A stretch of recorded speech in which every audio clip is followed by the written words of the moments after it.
역대하 16장 1절에서 14절까지의 말씀입니다. 우리는 하나님께서 세상의 정치, 경제, 문화, 사회의 모든 것을 다스리신다고 고백합니다. 그러나 예배와 경건 생활을 강조하는 그리스도인들도 사실은 일상생활에서 세상의 방식을 대부분 선택하곤 한다는 것입니다. 이런 현상은 아사의 말년에도 나타났습니다. 아사왕 즉위 36년부터 그가 보인 행동은 이전과는 전혀 다른 행동이었습니다.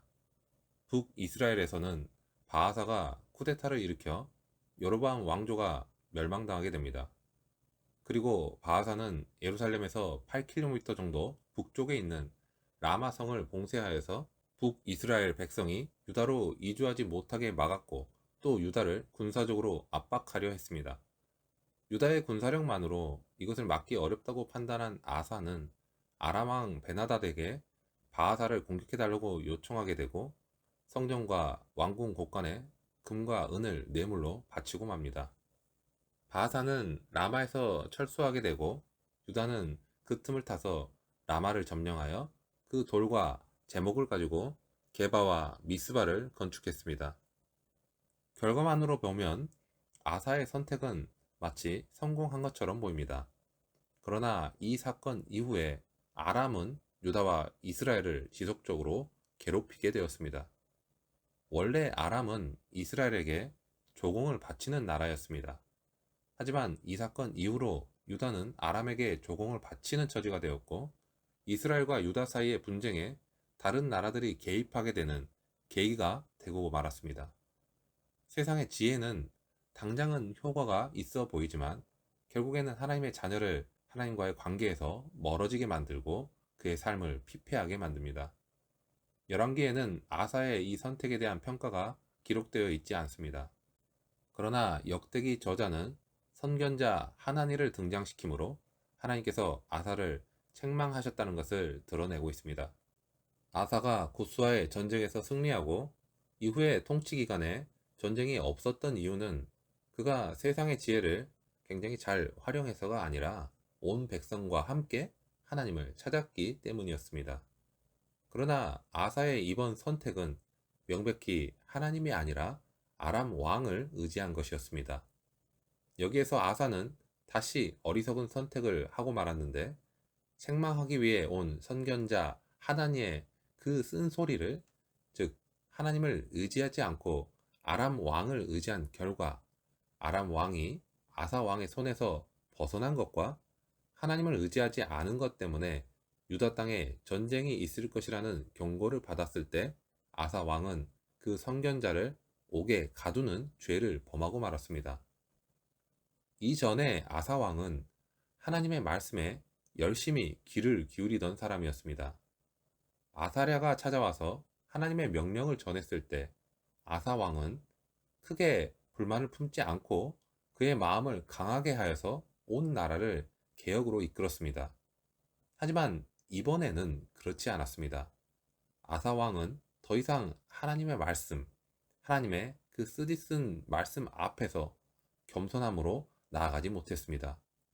아사 왕은 가장 먼저 하나님의 말씀에 귀를 닫으면서 점점 하나님을 떠나게 되었고 점차 몰락의 길로 접어들게 됩니다.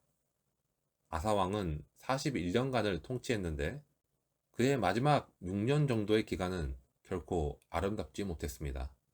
자신을 책망하는 선견자 하나니를 감옥에 가둔 사건이 있은 3년 뒤 아사 왕은 발에 심각한 병이 들었는데 이때에도 그는 하나님을 찾지 않았습니다. 그 후 2년 뒤에 아사 왕은 그의 삶을 마감하게 됩니다. 그런데 성경 어디에도 그가 회개한 기록이 드러나지 않습니다. 아사 왕은 삶의 마지막 시간들을 하나님보다 사람을 의지하면서 마감을 하게 됩니다. 가장 선했던 왕이 이토록 고집불통이 되었다는 것 자체가 우리에게는 두려운 일로 다가옵니다. 우리 역시도 이런 길을 걸을지도 모르기 때문입니다. 그래서 우리에게는 두려움과 떨림이 필요합니다. 구원에는 전적인 하나님의 긍휼하심이 필요하다는 것을 인정할 수밖에 없습니다. 불순종은 또 다른 불순종을 낳고 어리석음은 또 다른 어리석음을 낳습니다. 과거 자신의 어머니까지도 용서하지 않을 정도로 성역이 없는 종교개혁을 이루었던 아사 왕이 정작 국제 정치에서는 그런 믿음과 용기를 발휘하지 못하고 이런 어리석은 선택을 이어가는 모습에서 우리는 경각심을 품어야 하는 것입니다. 믿음의 연수가 아무리 늘어난다 하더라도 더 나은 믿음, 더 성숙한 신앙을 가지면 좋겠지만 안타깝게도 자신의 고집과 매너리즘에 빠져 그 마지막 모습이 아름답지 못한 경우를 우리는 많이 볼 수 있습니다. 아사왕의 처음과 마지막은 이렇듯 너무나도 다릅니다. 그렇기 때문에 더욱 충격적인 것입니다.